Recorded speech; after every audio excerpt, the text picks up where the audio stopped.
जी हाँ, washing powder Nirma, washing powder Nirma. Nirma, किसने निरमा का नाम नहीं सुना? आपने बिल्कुल जरूर निरमा का नाम सुना ही है। देश की ये पॉपुलर ब्रांड है निरमा। गुजरात की ये कंपनी कैसे बनी इतनी बड़ी और किस प्रकार से उसका ये जो पूरा सफर रहा, आज हम इस वीडियो में देखने वाले हैं। मित्रों, मैं आपको ये भी बताने वाला हूं कि निरमा को कौन कौन से अवार्ड मिले हैं, निरमा ने कौन कौन से वर्ल्ड रिकॉर्ड बनाए हैं। और एक बात मित्रों ये भी बताने वाला हूं कि ये कोई परियों की कहानी नहीं है, ये बिल्कुल ओरिजिनल है, ये बिल्कुल हकीकत स्टोरी है। निरमा को साइकिल से लेकर 40 करोड़ के हेलीकॉप्टर खरीदने तक जो सफर में जो उसको जो पापड़ झेलने पड़े करशन भाई पटेल को, उसकी हम पूरी बात कर रहे हैं। आप भी नए बिजनेसमैन हो तो आराम से इस वीडियो को देखिए और ये देखिए कि निरमा ने ये कैसे तय किया अपना पूरा सफर, ताकि आप भी जब नया बिजनेस स्टार्ट कर रहे हैं, अपना सफर स्टार्ट कर रहे हैं, तो करशन भाई की इस स्टोरी से आपको जरूर कुछ ना कुछ सीखने को मिलेगा। नमस्कार मित्रों, मेरा नाम है परखा बोका और आप देख रहे हैं आपके अपने यूट्यूब चैनल बोका बिजनेस।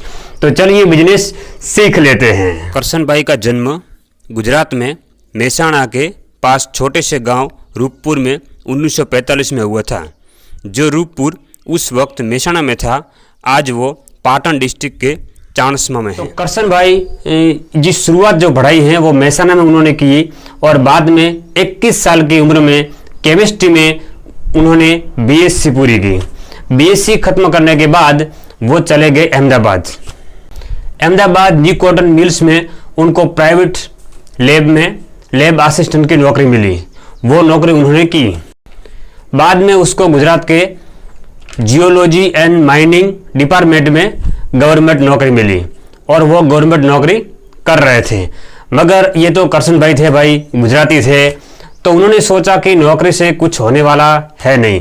नौकरी मिलना इस देश में बहुत बड़ी बात है और जिसको भी गवर्नमेंट की नौकरी मिलती है तब वो बोलते हैं कि बस भैया हो गया सब कुछ, अब कुछ करने को बाकी नहीं है। मगर ये गुजराती करशन भाई को तो लगा कि नौकरी कुछ भी नहीं है, नौकरी से बहुत कुछ होने वाला नहीं है।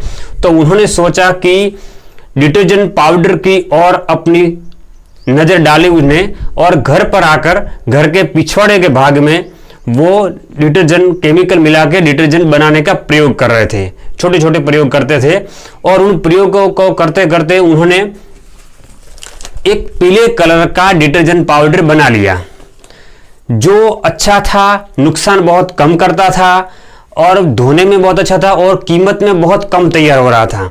तो करशन भाई ने उस पाउडर को, डिटर्जेंट पाउडर को बनाया और छोटे पैमाने पर बेचना स्टार्ट किया। अब उस वक्त जो ब्रांडेड कंपनियां चल रही थी, वो हिंदुस्तान लीवर की सर्फ एक्सेल चल रही थी, उसका जो रेट है वो प्रति किलो 13 रुपए के आसपास था और करशन भाई ने अपना पाउडर का मूल्य सिर्फ 3.5 रुपए रखा पर केजी। और उन्होंने जब वो नौकरी कर रहे थे तो वो साइकिल लेकर घूमते, नौकरी पर साइकिल लेके नौकरी जा रहे थे। सुबह जाते थे तो कुछ पाउडर की थैलियां लेके जाते थे और शाम नौकरी पे आने के बाद भी वो ये पाउडर लेके आसपास के झुंपड़पट्टी में या आसपास के एरिया में वो लोगों को बेचते थे। कई लोग तो करशन भाई को देख के अपना दरवाजा बंद कर देते थे कि करशन भाई आ गए, वो बोलेंगे पाउडर ले लो, पाउडर वॉशिंग पाउडर ले लो। तो लोग नहीं लेते थे। अब नई प्रोडक्ट है, आपकी भी अगर नई प्रोडक्ट हो, कोई भी नई प्रोडक्ट हो, जब आप लेके मार्केट में जाते हो तो व्यापारी तो नहीं लेते मगर कस्टमर भी नहीं लेते। वो बोलते कि नई प्रोडक्ट है, क्या होगा क्या नहीं होगा, कैसी होगी। मगर करशन भाई गुजराती थे, उसकी क्वालिटी में दम था, उसको पता था कि मेरी क्वालिटी बेहतर है। तो उन्होंने क्या किया कि कस्टमर से बोला कि देखो भैया ये 3.5 रुपए किलो का पाउडर है, आप लीजिए, आप खरीदिए, आप उसका यूज कीजिए। अगर आपको पसंद ना आए, आपको उसकी क्वालिटी पसंद ना आए, आप मुझे वापस दे दो, मैं आपको आपका पैसा वापस दे दूंगा। मनी बैक गारंटी उन्होंने दी। वो आप अपने कस्टमर को मनी बैक गारंटी कब दे सकते हो? तभी दे सकते हो जब आपको भरोसा हो अपनी प्रोडक्ट पर। करशन भाई को भरोसा था तो उन्होंने मनी बैक गारंटी दे दी। तो लोगों ने सोचा कि चलो ठीक है ले लेते हैं, अगर ठीक होगा अच्छी होगा तो यूज करेंगे वरना वापस दे देंगे। तो लोगों ने लेना स्टार्ट किया, यूज किया, अच्छा है, चला। एक ने लिया, 2 ने लिया, 3 ने लिया। फिर तो कस्टमर दूसरे कस्टमर को भी बोलते हैं कि भाई ये पाउडर है, अच्छा है, कम रेट में मिल रहा है, सस्ता है और बढ़िया है। 2 चीज करशन भाई ने उसमें मिलाई थी। तो लोगों ने लेना शुरू किया। करशन भाई की एक छोटी बेटी थी, उसका नाम था निरुपमा। जबकि उसकी एक्सीडेंट में डेथ हो गई थी। तो करसन भाई उसको प्यार से निरमा नाम से बुलाते थे। फिर करसन भाई ने जब ब्रांड की नाम की बात आई कि भी ये पाउडर तो हमने बना लिया है, मार्केट में बिक रहा है, अच्छा बिक रहा है, उसका नाम क्या दिया जाए, तो उसका नाम दे दिया करसन भाई ने निरमा। ये नाम कुछ ना कुछ तो होना ही चाहिए, तो उसने नाम दे दिया कि चलो उसका नाम दे देते निरमा। निरमा नाम देके उन्होंने ये काम स्टार्ट किया। 3 साल तक काम किया। फिर उसको लगा कि प्रोडक्ट अच्छी है और मैं इसमें काम कर सकता हूं, आगे बढ़ सकता हूं। तो फिर करसन भाई ने गवर्नमेंट की जॉब को 1972 में छोड़ दिया। अब गवर्नमेंट की जॉब को छोड़ देना कोई आसान बात तो होती नहीं है। उस वक्त भी उसके रिलेटिव, उसके घर वालों ने बहुत कहा होगा, मालूम नहीं बहुत कुछ कहा होगा कि गवर्नमेंट की नौकरी आप छोड़ रहे हो और इस बिजनेस के लिए, बिजनेस में आप सक्सेस होगे नहीं होगे उसकी कोई गारंटी वारंटी कुछ भी नहीं है और आप नौकरी छोड़ रहे। मगर करसन भाई तो करसन भाई थे, उन्होंने फिक्स कर ही दिया था कि मुझे तो यह काम करना ही है। तो उन्होंने नौकरी छोड़ दी और फिर फुल टाइम अपने बिजनेस में लगा दिया। अहमदाबाद में 10 बाय 10 की छोटी सी रूम में उन्होंने एक छोटी सी दुकान खोली और वहाँ पर पाउडर, डिटर्जेंट पाउडर बनाना स्टार्ट किया और बेचना स्टार्ट कर दिया। धीरे धीरे धीरे धीरे काम बढ़ता चला गया, बढ़ता चला गया। करसन भाई की निरमा का काम बढ़ता बढ़ता पूरे गुजरात में उसका काम बढ़ने लगा। पूरे गुजरात में लोग निरमा खरीदने लगे, कंपनी का काम बढ़ गया। फिर करसन भाई ने नज़र दौड़ाई कि अब इस निरमा पाउडर को पूरे भारत में क्यों ना सेल किया जाए। मगर मित्रों, ये बात इतनी आसान नहीं थी। करसन भाई को भी ये इतना आसान नहीं हुआ। जब वो उसके सेल्समैन को गुजरात के बाहर किसी और स्टेट में जब सेल्समैनों को भेजते थे, डिस्ट्रीब्यूटर बनाते थे, डीलर बनाते थे और उसको माल प्रोवाइड करते थे, तो वो लोग क्या करते थे कि माल तो ले लेते थे, मगर जब पेमेंट देने की बात आती थी तब वो गल्ला तल्ला करते थे। कुछ आधा देते थे, कुछ नहीं देते थे, कुछ बोलते थे कि भाई आपका माल में तो कुछ भी दम नहीं है, तो चल नहीं रहा है, ये ठीक नहीं है, ये है वो है, आपका माल वापस ले जाओ, कुछ नहीं चलेगा। ये सब कर रहे थे। बहुत परेशानी करसन भाई को हो रही थी। यहाँ पर बहुत ही बड़ी दिक्कत आई थी करसन भाई को अपने बिजनेस में आगे चलने में, क्योंकि जब बिजनेस आप कर रहे हो, माल बेच रहे हो, मगर सामने से अगर पेमेंट नहीं आ रही है तो आपको बहुत बड़ी दिक्कत का सामना करना पड़ा। करसन भाई को ऐसे ही दिक्कत का सामना करना पड़ा। मगर ये करसन भाई बहुत बेजाबाज थे। उन्होंने कुछ नया ही सोचा और नया ही कीमिया बनाया। उन लोगों ने, उसने क्या किया कि रातों रात अपने स्टाफ की मीटिंग बुलवाई, इमरजेंसी मीटिंग बुलवाई और वहां पर करसन भाई ने एक बहुत ही बड़ा डिसीजन ले लिया कि हमने गुजरात के बाहर जितने भी अपने डिस्ट्रीब्यूटर डीलर को माल दिया है, सारे के सारे माल को वापस बुला लो। मीटिंग में कई लोगों ने कहा कि सर आप ये काम कर रहे हो तो हमारे लिए कंपनी के बहुत बड़ा खतरा है और इसमें बहुत हमें घाटा हो सकता है। करसन भाई ने बोला कुछ भी हो, अगर वो लोग पेमेंट नहीं दे रहे हैं तो हमें माल नहीं बेचना है, हमें अपना माल कोई ऐसे ही नहीं डाल देना है, आप वापस ले लो सारा का सारा माल। तो पूरे इंडिया से जहां जहां माल दिया था पूरा का पूरा माल वापस कंपनी में लाया गया। फिर उस वक्त देश बहुत प्रगति कर रहा था, टेलीविजन का चलन था और रेडियो का बहुत ही बड़ा चलन था। 1975 में करसन भाई ने कि निरमा इंडस्ट्री में रेडियो में सबसे पहले ऐड दे दी। अब रेडियो में ऐड आने लगी, रेडियो से लोग स्टार्ट करेंगे तो washing powder Nirma, washing powder Nirma, कस्टमरों के लोगों के कान में गूंजने लगा निरमा निरमा निरमा। 1982 में डीडी नेशनल चैनल पर पहली ऐड दे दी गई निरमा की।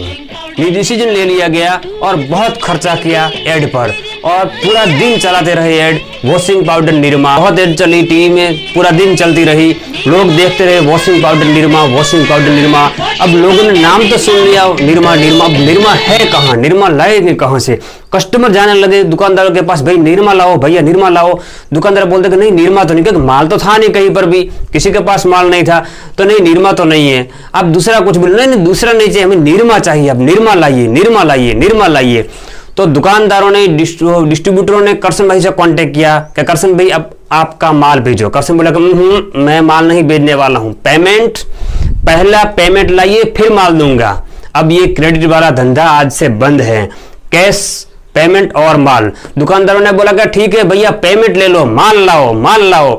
उन्होंने माल लाना शुरू कर दिया और बेचना शुरू। करसन भाई तो उसको तो बेचना ही था, तो उन्होंने माल देना शुरू कर दिया कि चलो भाई ले जाओ माल, पैसे लाओ, माल ले जाओ। और ये देश में पॉपुलर हो गई निरमा।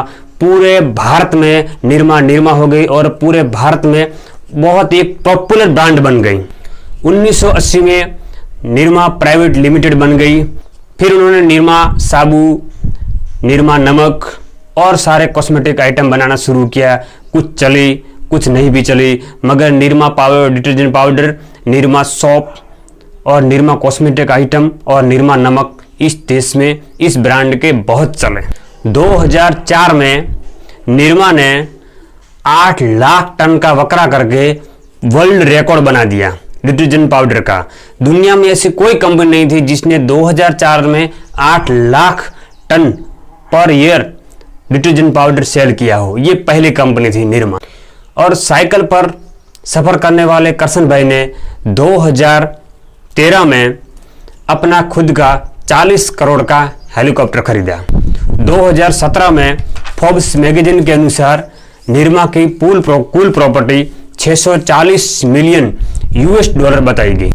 आज निरमा में 18,000 कर्मचारी, 400 डिस्ट्रीब्यूटर और 2 लाख डीलर्स पूरे भारत में हैं। और निरमा सिर्फ भारत में ही अपना डिटर्जेंट बेचती है ऐसा नहीं है, अब निरमा पूरे विश्व में बेच रही है। विश्व के कई देशों में निरमा अपना प्रोडक्ट बेच रही है और इस देश को करोड़ों अब्जों का रेवेन्यू कमा के दे रही है। 2010 में निरमा के करसन भाई पटेल को पद्मश्री अवार्ड से सम्मानित किया गया था। फिर निरमा यूनिवर्सिटी की उन्होंने स्थापना की। करसन भाई निवृत्त हैं, उसके 2 बेटे राकेश और हरिन इन कंपनी को चला रहे हैं और आगे बढ़ा रहे हैं। मित्रों, यहाँ से आपको और हमको ये सीखना है कि अगर हमारा इरादा बुलंद हो और अगर हमारी प्रोडक्ट में दम हो तो आज नहीं तो कल हम जरूर सक्सेस हो जाएंगे, ये बिल्कुल पक्का है। तो आज का वीडियो में इतना ही था। अगर आपने हमारे चैनल को अभी तक सब्सक्राइब नहीं किया है तो सब्सक्राइब कीजिए और घंटे वाले बटन को दबाइए ताकि आने वाले हर नए वीडियो की नोटिफिकेशन आपको मिलती रहेंगी। नमस्कार, जय हिंद।